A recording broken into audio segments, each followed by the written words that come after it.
DC just dropped some massive updates, and I've got everything you need to know.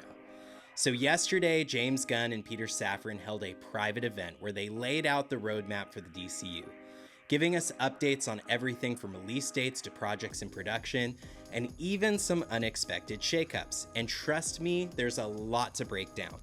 Now, I was supposed to go over all of this with Evan today on our podcast, but he had some last-minute travel come up. We're recording on Friday to do a deep dive into what all of this means, but in the meantime, I wanted to jump in with a quick bonus episode to get you up to speed on everything that was just announced. So let's start with the Batman corner of the DCU, which is likely going to cause the most buzz. So first of all those rumors about Robert Pattinson becoming the Batman of the DCU, it's not happening, and it's officially set for October 1st, 2027. But there were a couple of interesting tidbits of information about the DCU version of Batman, who's set to debut in The Brave and the Bold. First is, they have a writer, but they're not mentioning who he is, because they don't want to put public pressure on the guy. It's a big job. Second, Peter Safran hinted that it's possible Brave and the Bold is up before the Batman 2. When asked about the release date for The Batman Part 2, he said a Batman movie will release on October 1st, 2027. He didn't specify which one. Now, like I said, this is going to be our new DCU Batman, separate from Pattinson's version, and will introduce Damian Wayne as Robin, something we've never seen on the big screen before.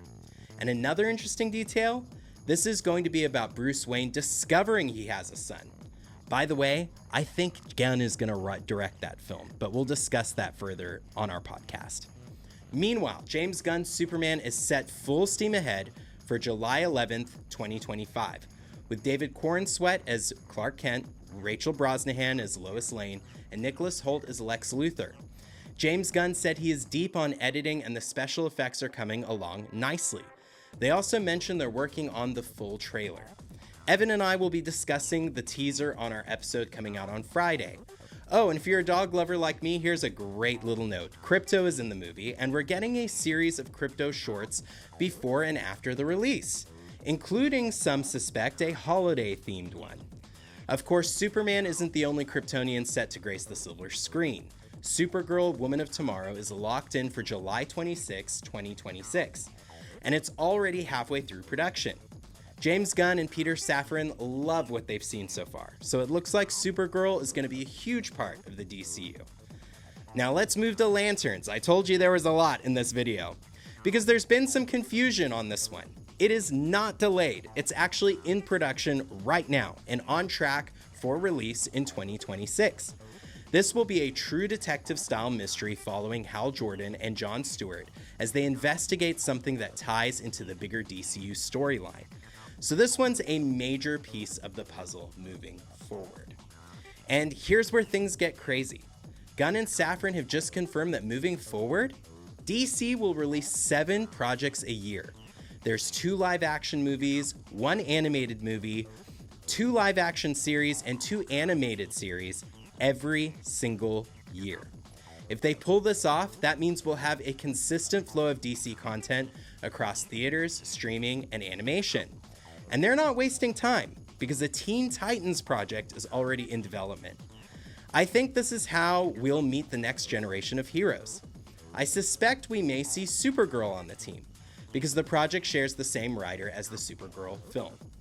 Expect to see Nightwing, Raven, and Beast Boy in the mix too. And animation is going to be a huge part of DC now, with new shows announced, shows like Starfire, which will introduce the Teen Titan.